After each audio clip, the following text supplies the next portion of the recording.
Where? Oh, you're taking notes. Yeah, sorry.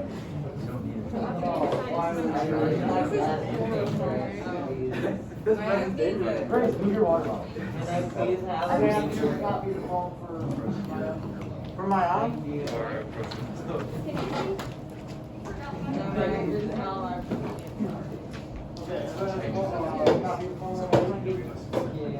Okay, here we go.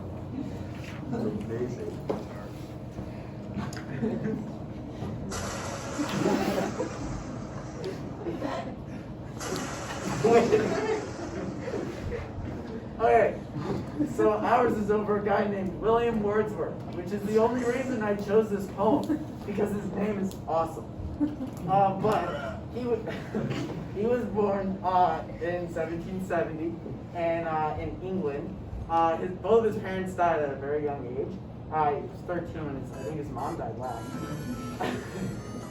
And so he was shipped off to grammar school, where he eventually graduated and then went to St. John's. Like he's often quoted by saying, "I grew up fostered alike by beauty and fear," which is poetic, which is funny because he's a poem guy. Anyway, he went to St. John's College in 1787 and he absolutely hated it. He only had like one kind of okay memory there where like he was like walking in like some like field or something and like he got inspiration to write poetry.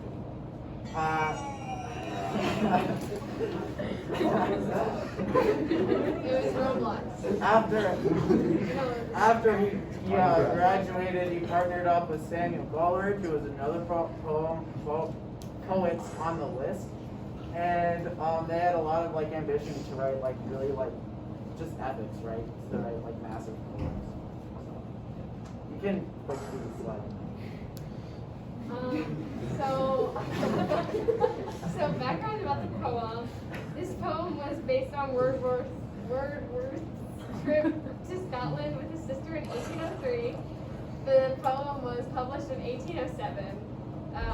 The Solitary Reaper is one of his most famous works. I think it is his most famous work.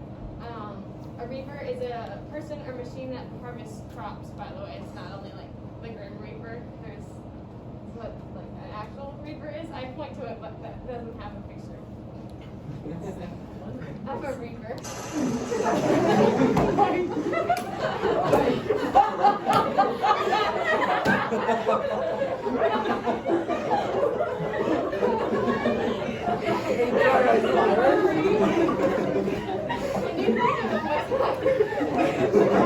No. Are you Irish?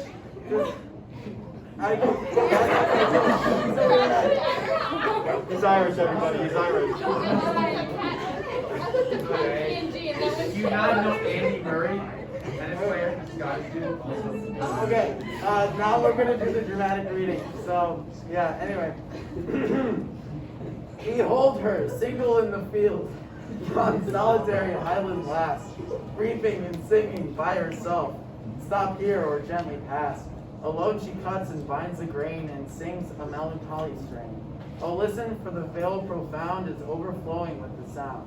No nightingale did ever chaunt more welcome notes to weary bands of travelers in some shady haunt. Among Arabian sands, a voice so thrilling never was heard. In springtime from the cuckoo bird, breaking the silence of the seas among the furthest Hebrides.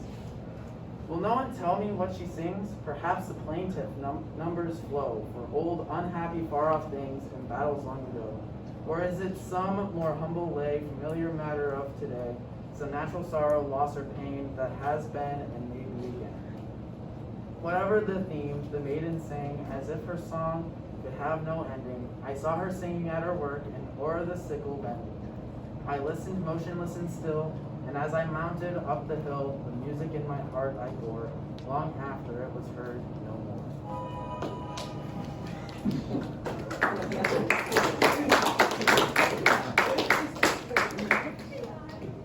Okay, you can return to the slide.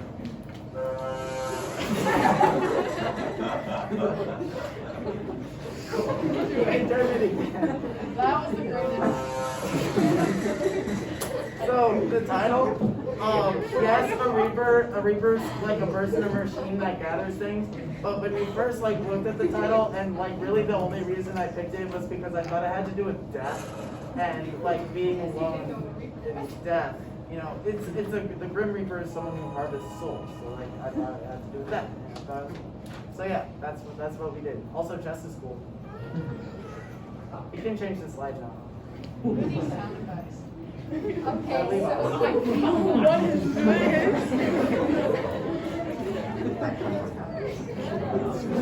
Okay, everybody. This is a paraphrase. Look at her, alone in the field, that Scottish girl by herself over there. She is cutting the grain and singing to herself, stop and listen to her, or walk on quietly. She cuts and gathers the grain and sings a sad song. Listen, the deep valley is overflowing with her music. No nightingale ever sang more soothing notes to tired groups of travelers as they rested at an oasis in the Arabian desert. The cuckoo bird never sang with such an affecting voice in the spring, breaking the ocean silence around the Scottish Isles. Won't anyone tell me what her song is about? Maybe she sings so sadly for old tragedies and ancient battles. Or maybe the song is humbler, about everyday things, the pains and sorrows that everyone endures. Whatever she was singing about, the young woman sang as though her song would never end. I saw her singing while she worked, bending over to cut the wheat with a sickle. I listened to her without moving, and as I walked on up the hill, I carried her music in my heart, and I still do long after I stop here.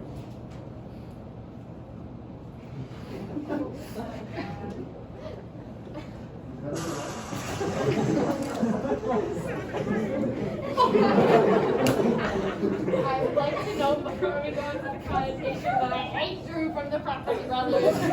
He does nothing for the team. Jonathan does all the work.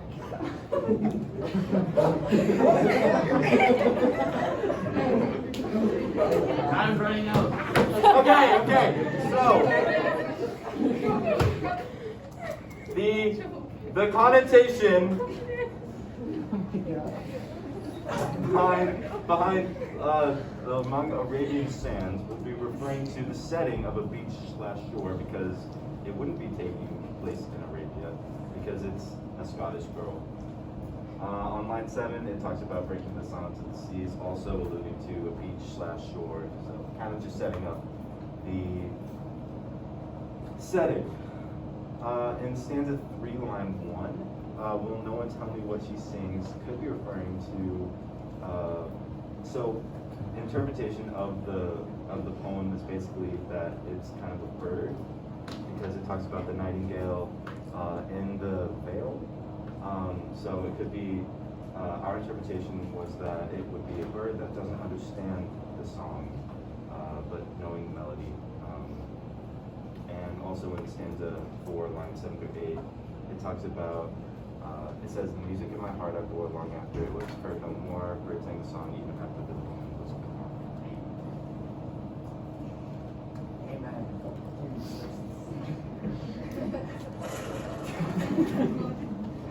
Okay, so the active tone. This poem's tone is remorseful, as the main character cannot understand what the farm girl is singing. The tone changes throughout the text, especially after the shift. Yeah.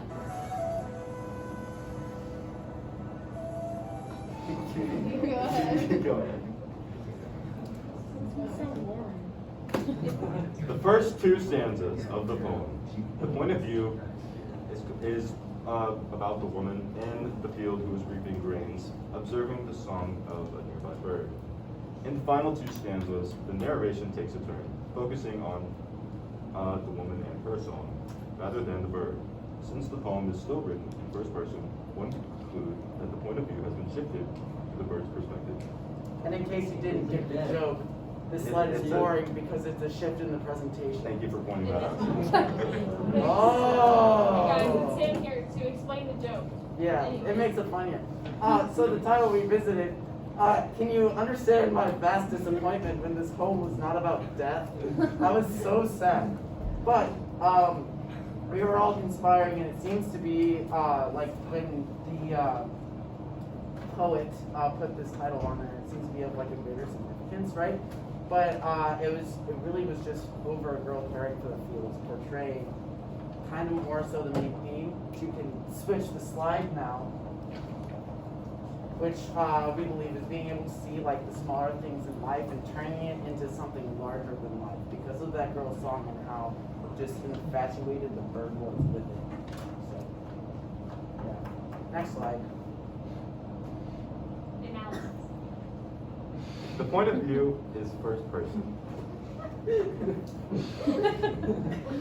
Amen. Jackson did this one. Okay, so diction. Oh my God.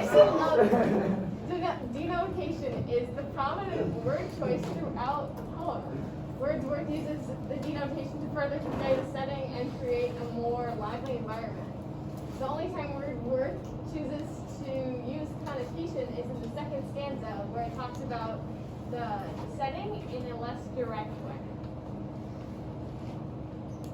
So imagery, I picked out a few places where I saw some imagery in the poem. Overflowing, breaking, sea, melancholy. I thought, those ones really brought pictures to my brain. So, yeah. Details. So, eloquently written, I said, this takes place in a foreign country to the speaker. It's so foreign wrong. The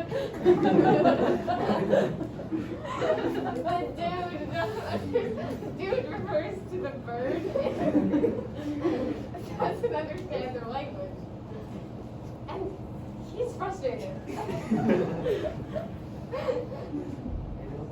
So the language throughout this piece is kind of like a dirge, which is a vocab word. If you don't remember it, really cool. Has to do with like more melancholy, right? And like more of like a sad tone throughout the language. So I picked out some lines here that kind of like gave some more like sad connotation. So like melancholy, strain, emotionless, and still sorrow, loss, or pain, stuff like that. So yeah, the overall structure of this poem makes us stop and get a picture of the simple, I don't even know what I wrote here, to throw us into the internal torment of what the song could mean. So the quotes I chose here says, reaping and singing by herself, stop here in the past, and no one tell me what she's singing. We see the bird just really just, like I said before, infatuated with what she is singing. True. This is also an ode to Jackson.